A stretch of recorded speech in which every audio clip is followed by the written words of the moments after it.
বন্ধুরা, এখন আমরা 13 নম্বর অঙ্কটি করব। তো প্রথমেই আমরা প্রশ্নটি পড়ে নেব। দেখো, এখানে বলেছে যে কোনো আসল 3 বছরে মুনাফা আসলে 1578 টাকা এবং 5 বছরে মুনাফা আসলে 1830 টাকা হয়। আসল ও মুনাফার হার নির্ণয় করো। এখানে কিন্তু দুটি শর্ত রয়েছে, দুই জায়গা থেকে আমাদের এই আসল এবং মুনাফার হারটা বের করতে হবে। তো প্রথমে আমরা দেখব আমরা এটা লিখব যে দেখো, এখানে 3 বছরে মুনাফা আসল, এখানে কিন্তু এই মুনাফা আসল একসাথে রয়েছে। ঠিক 1830 এখানেও কিন্তু মুনাফা আসল একসাথে রয়েছে। তাহলে আমরা কিন্তু এটা লিখতে পারি যে আসল যোগ এখানে কিন্তু দেখো 3 বছরের মুনাফা এটা, আর এটা হলো 5 বছরের মুনাফা। এখানে আসল এবং 5 বছরের মুনাফা রয়েছে, আর এখানে আসল এবং 3 বছরের মুনাফা রয়েছে। তো আমরা ঠিক এইভাবেই লিখব যে, তো বন্ধুরা আমরা এইভাবে লিখে রাখলাম যে আসল যোগ 5 বছরের মুনাফা আসল, দেখো মুনাফা রয়েছে কত 1830, আর আসল যোগ 3 বছরের মুনাফা 1578। তো এখানে আমরা এবার বিয়োগ করব। তাহলে বিয়োগ করলে আসল আসল ক্যান্সেল হয়ে যাবে। এখানে 5 বছর থেকে 3 বছর বিয়োগ করলে 2 বছর থাকবে। তাহলে 2 বছরের মুনাফা 1830 থেকে 1578 বিয়োগ দিলে তাহলে আমাদের অ্যান্সার আসবে 252 টাকা। তাহলে এই যে 252 টাকা আসলো, এটা হলো 2 বছরের মুনাফা। এখান থেকে আমরা বের করবো যে 1 বছরের মুনাফা কত, সেটা বের করবো। 1 বছরের মুনাফা 252/2 টাকা। এবার আমরা বের করবো 3 বছর। তোমরা চাইলে এখানে 5 বছরও বের করতে পারো, তারপরে ওইভাবেই করতে হবে। তাহলে দেখো, এখানে রয়েছে 3 বছরের মুনাফা। তাহলে 3 বছরের মুনাফা যদি আমি বের করি, তাহলে উপরে গুণন হয়ে যাবে 2 গুণন 3/2। এবার দেখো, 252কে যদি আমি 2 দিয়ে ভাগ করি তাহলে হবে 126। তাহলে হবে 126, আর এই 3 যদি গুণন দেই তাহলে আমাদের রেজাল্ট আসবে 378 টাকা। তো বন্ধুরা দেখো, এখানে আমাদের রেজাল্টটা এসেছে কিন্তু 378 টাকা, 3 বছরের মুনাফা। তো আমি কিন্তু এখন খুব সহজেই আসলটা বের করে ফেলতে পারবো, কারণ এখানে দেখো রয়েছে কত 1578। এটা হলো কি আসল এবং 3 বছরের মুনাফা। তো এই আসল এবং 3 বছরের মুনাফা থেকে যদি আমি 3 বছরের মুনাফাটা বিয়োগ করে দিই তাহলে কিন্তু আমি আসলটা পেয়ে যাব। তো আমরা দেখো, এখানে যে আমাদের আসল এবং মুনাফার হার নির্ণয় করতে বলছে, তা আমরা কিন্তু আসলটা বের করে ফেলবো। তো আসল যদি বের করে ফেলি, আবার মুনাফাও এখানে পেয়ে গেছি, তাহলে এখানে সময় রয়েছে, তাহলে আরটা বের করা খুব কঠিন হবে না কিন্তু। তো আমরা এখানে এইবার আসলটা বের করব। অতএব দেখো যে আসল সমান ওই যে 1578 রয়েছে, সেখান থেকে আমরা কি করব, এই 3 বছরের মুনাফা বিয়োগ করে দেব। তাহলে দেখো আমাদের রেজাল্টটা কিন্তু খুব সহজেই বের হয়ে আসবে।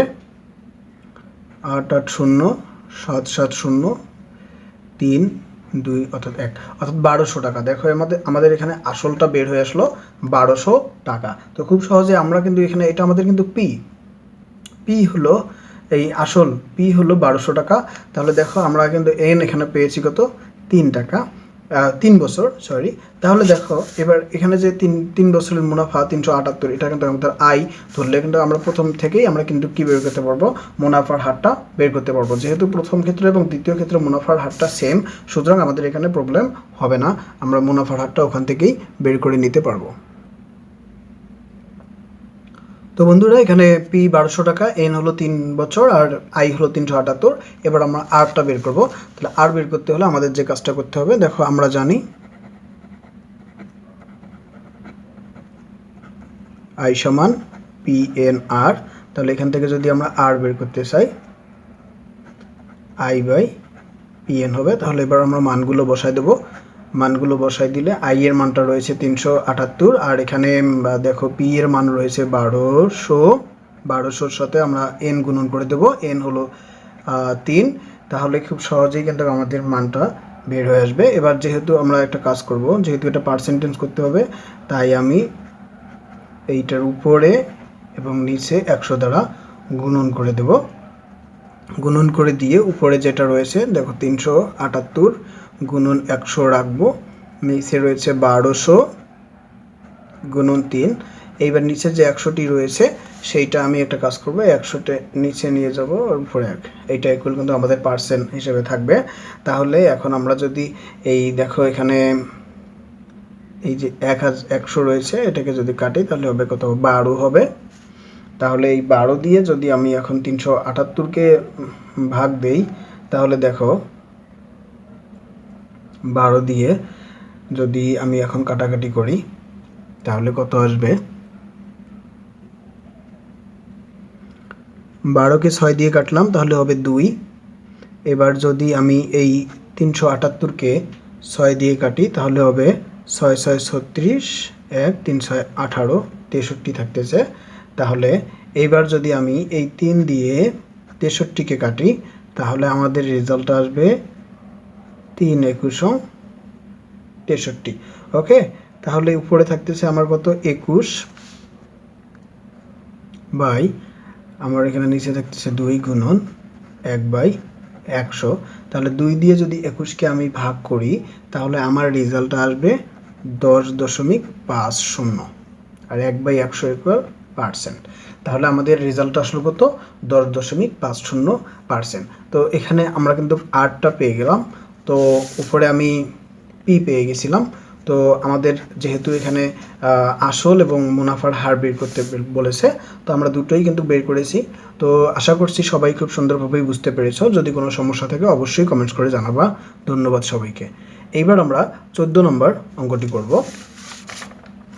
তো প্রথমেই যে কাজটি করব সেটি হলো 14 নম্বর প্রশ্নটি খুব ভালোভাবে পড়ে নেব যে আসলে এখানে কি কি দেওয়া রয়েছে আর কি বের করতে বলেছে সেইটা আমরা করব। দেখো এখানে প্রথমে যেটি বলেছে যে বার্ষিক 10% মুনাফায় 3000 টাকা, বার্ষিক 10% মুনাফায় 3000 টাকা এবং 8% মুনাফায় 2000 টাকা বিনিয়োগ করলে মোট মূলধনের উপর গড়ে শতকরা কত টাকা হারে মুনাফা পাওয়া যাবে।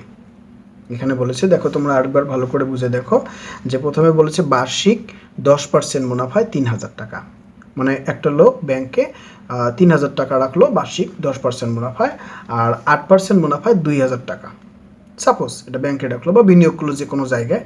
তাহলে এখন মোট যে মূলধনের উপর গড়ে শতকরা কত টাকা হারে মুনাফা পাওয়া যাবে। এখন এখানে 2000 আর এখানে 3000, 5000, তাহলে মোট তিনি শতকরা কত টাকা হারে মুনাফা পাবেন সেইটা আমাদেরকে বের করতে হবে। তো এখানে দুইটা ক্ষেত্র রয়েছে, প্রথম ক্ষেত্রে 3000 টাকা, পরবর্তী ক্ষেত্রে 2000 টাকা। মুনাফার হারটাও ভিন্ন, প্রথম ক্ষেত্রে 10%, দ্বিতীয় ক্ষেত্রে 8% বিনিয়োগ করেন। তো সেক্ষেত্রে 8% হারে বিনিয়োগ করেন, মুনাফায় দেন। তাহলে আমাদের প্রথম ক্ষেত্রে কিন্তু আয় বের করতে হবে, ঠিক একইভাবে দ্বিতীয় ক্ষেত্রেও আমরা আয় বের করব।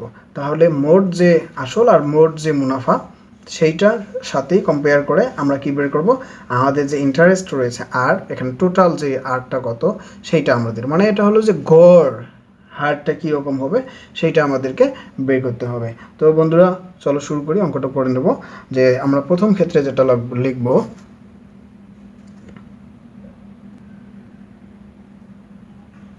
তো বন্ধুরা দেখো প্রথম ক্ষেত্রে আমাদের আর মুনাফার হার রয়েছে 10%, তাহলে 10/100, আর পি রয়েছে 3000 টাকা, এন 1 বছর যেহেতু রয়েছে, তাহলে আমাদের আয়টা বের করবো। তাহলে আয় নির্ণয় সূত্র পিএনআর, তাহলে এখানে মানগুলো আমরা বসাই দিলাম। তাহলে দিয়ে যদি আমরা এই শূন্য কেটে দিই তাহলে এখানে 30 থাকতেছে, 30 আর 10 যদি গুণন করে দিই তাহলে আমাদের 300 টাকা বের হবে। অর্থাৎ প্রথম ক্ষেত্রে আমাদের মুনাফাটা হলো 300 টাকা।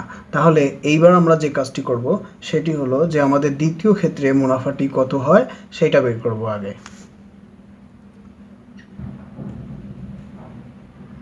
তো বন্ধুরা এবার দ্বিতীয় ক্ষেত্রে দেখো, দ্বিতীয় ক্ষেত্রে মুনাফার হার 8%, 8/100, পি হলো 2000 টাকা, তাহলে এন হলো 1 বছর, আর আই আমাদের বের করতে হবে। তাহলে এখান থেকেও আমরা আইটা বের করে নেব। তাহলে এই 2 শূন্য কাটাগুলো 20 আর 8 যদি গুণন করে দিই তাহলে 8 2 16, 160 টাকা হবে। তো আমরা এখানে দেখো দুইটা বের করেছি, দুই জায়গায় যে মুনাফাটা রয়েছে আমরা কিন্তু সেটা খুব ভালোভাবেই বের করতে পারলাম। তাহলে আমাদের এখন এখানে যে একটা কাজ করতে হবে যে এখানে মোট আসল কত সেইটা বের করব, যে মোট আসল যে টোটাল আমাদের আসল। তো দুই ক্ষেত্রেই কিন্তু আমাদের আসল হলো এক জায়গায় 3000 আর এক জায়গায় হলো 2000, তাহলে মোট আসতেছে আমাদের 5000 টাকা। আসল হলো মোট 5000 টাকা। এবার আমাদের যে কাজটা করতে হবে সেটা হলো যে আমাদের এখানে যে মোট মুনাফাটা, মোট মুনাফা আমরা যদি এখানে একবারে পি দিয়ে দেই তাহলে সুবিধা হবে, যে পি ইকুয়াল এটা, তাহলে মোট মুনাফা আই ইকুয়াল আমাদের আসবে 300 যোগ 160, তার মানে আমাদের আসতেছে 460 টাকা।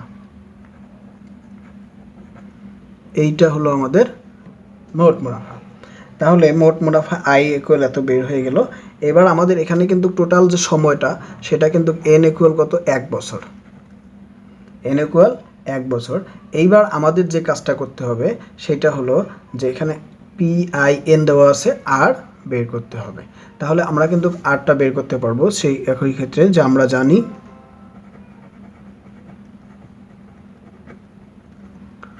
I সমান PNR। তাহলে এখান থেকে যদি আমি আর বের করতে চাই তাহলে হবে I/PN। তাহলে এখন আমি মানগুলো বসায় দেবো, সবগুলোর মান। তাহলে দেখো আই এর মানটা কত দেওয়া রয়েছে, আই এর মান দেওয়া রয়েছে 460। এবার আমরা পি এর মানটা বসাবো। পি এর মান হলো 5000 গুণন এন, এন এর মান হলো রয়েছে 1। সো এটার কোনো প্রবলেম না, যেহেতু আমি একটা আর বের করব। আর বের করার জন্য তোমরা কিন্তু সবাই 100 উপরে এবং নিচে গুণ করে দিবা, কারণ পরবর্তীতে আমাদের এখান থেকে কি করতে হবে, 100টাকে সাইড করে নিয়ে যেতে হবে, কারণ ওই শতকরা বের করার জন্য আমাদের এইটা দরকার হবে।